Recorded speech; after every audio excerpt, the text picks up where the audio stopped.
Oh yeah, we're back on the guitar project. Yeah!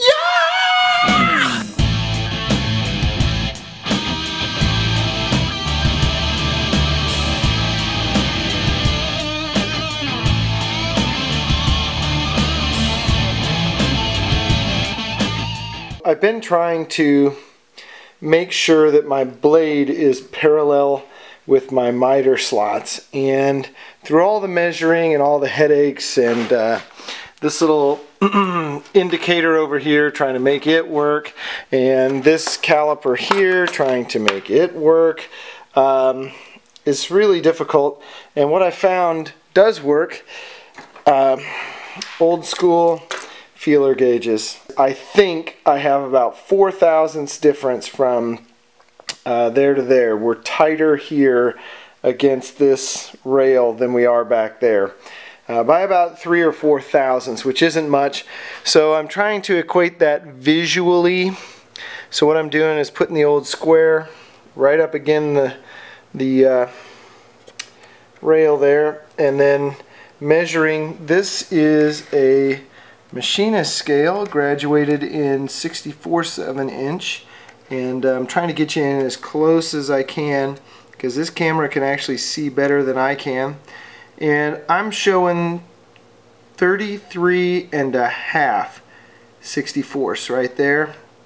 And we were, sorry, I just bumped it right up against the blade there. So I'm going to reset. So I'm grabbing that tooth, bringing it over here, and we're going to measure the same on this end. And here we go. So I'm trying to get you guys where you're focused. I apologize. This is about the most difficult camera work I've done on YouTube right here. So hang on, guys. There we go. We're maxed out in terms of focus. And can you see that? We're 33 and a half on the 64ths. So we're within a half of a 64th. So I think I'm going to try and zoom out there. I am happy with that as a standard. I was going to try and adjust those 4 thousandths out, and I just can't get my tools underneath the table there. I have to take too many things apart and basically have to remove the entire router stand that I made and a bunch of other stuff on the saw itself. And with as old as the saw is, I think I'm just going to leave it and just know that I've got a little small margin of error that is, you know, half a 64th or a quarter of a 64th, I don't know. So the first operation I'm going to do is to true up the necks, or the neck.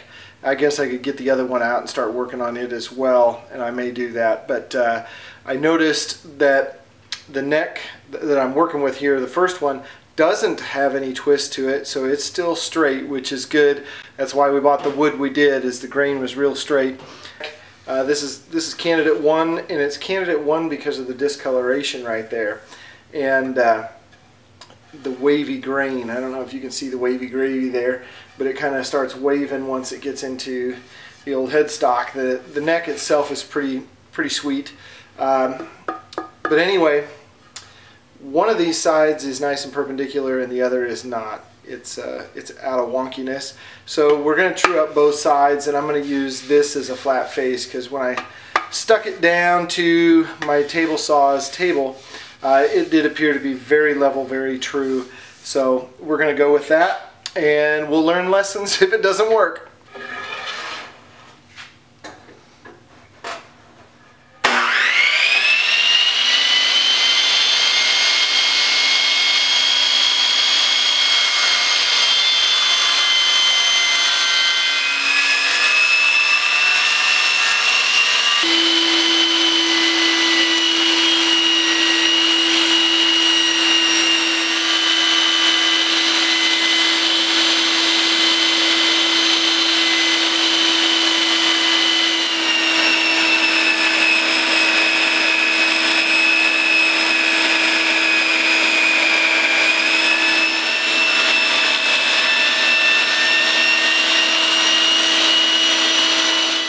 we got to see. We'll take our square here and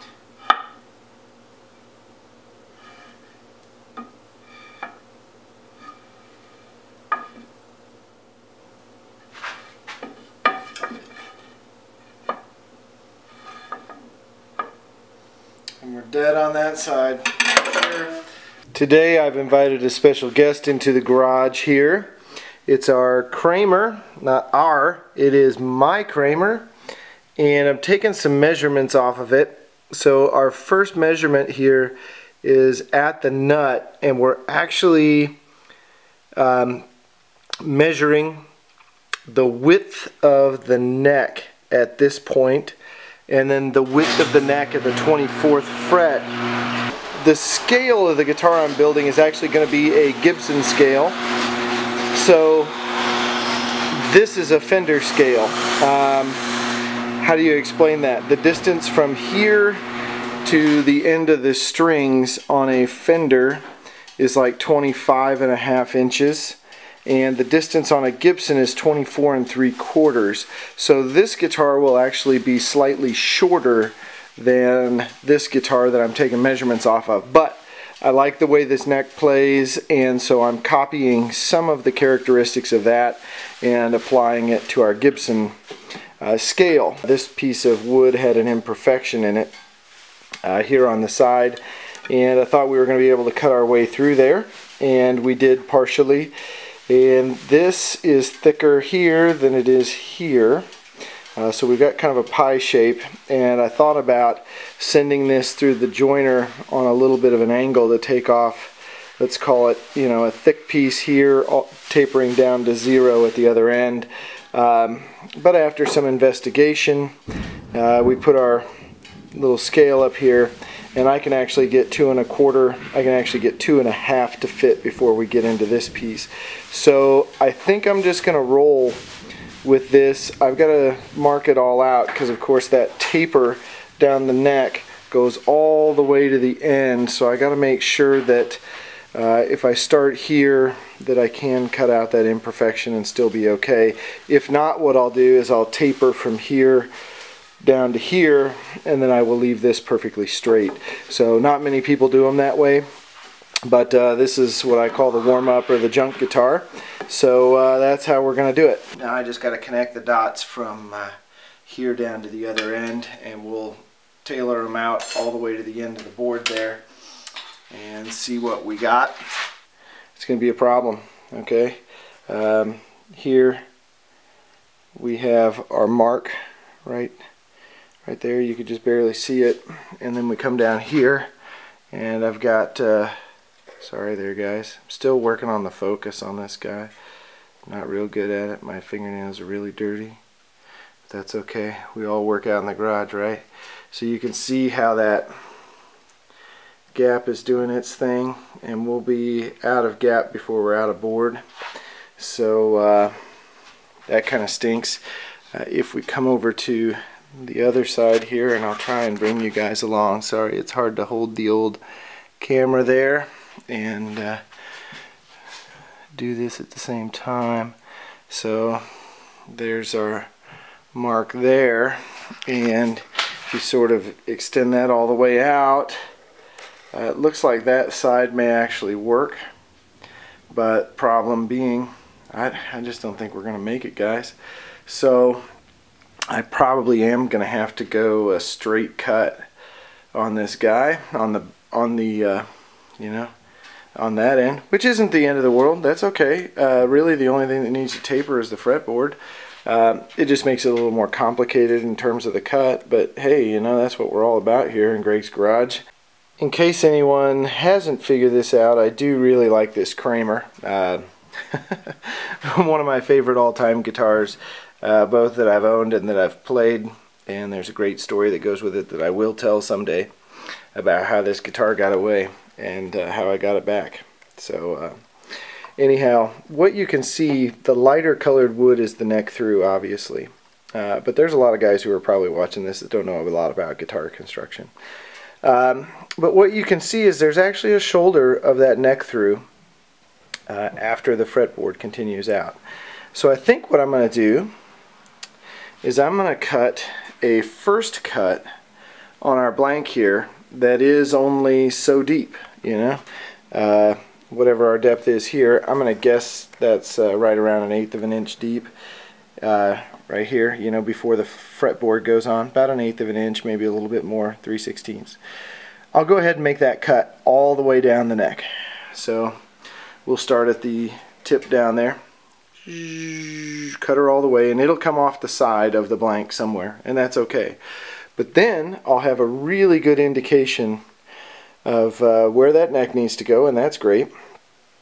And then I'll be able to just pick up my flat pieces wherever the hell I want to, and it won't affect the rest of the stuff. And even if on the flat sides, if they were a little bit, you know, one side or the other, it's not a make or break deal. You know, these don't affect the playability or anything like that. And in fact, I bet if I took the calipers, let's just focus in there first. I bet if I took the calipers, that side is a little bit wider than that side. Huh!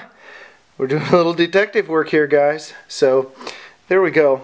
Yeah, there's a great look at it. I don't think I've ever showed this guitar in high def. This thing is just a beauty.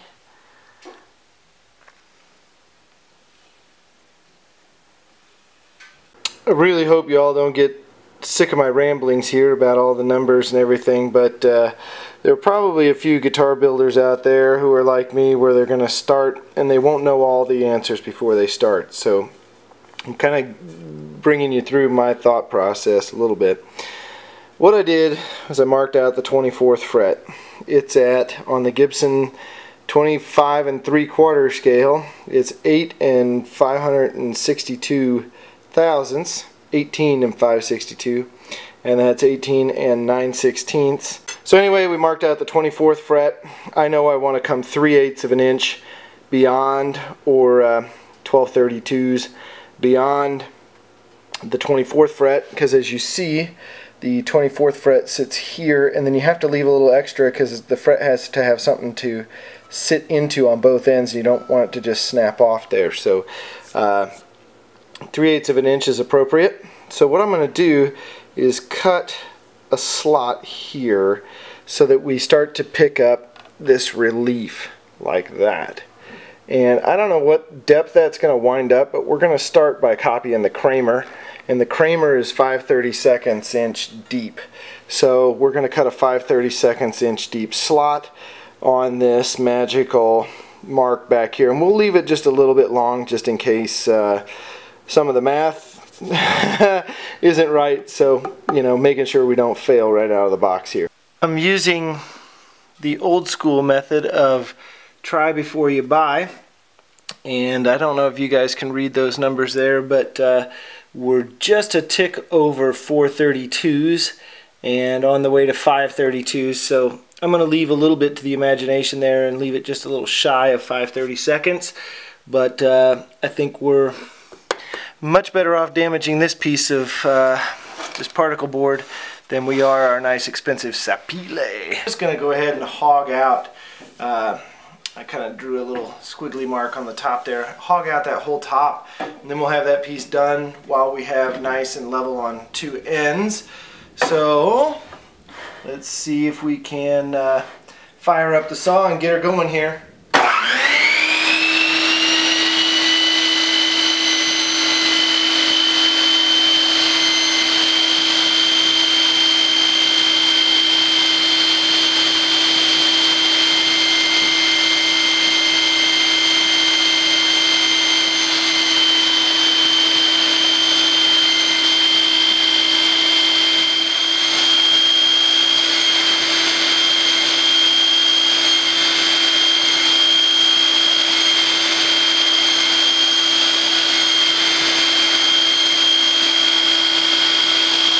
There we have it, little 5/32 reveal there. Let's get out our measuring tool and see if we're pretty close. I want it to be just a hair under, and I would say we are 4 3/4 in terms of the 30 seconds there. So if I flipped it over and went 64, so I bet we're, let's just have a peek.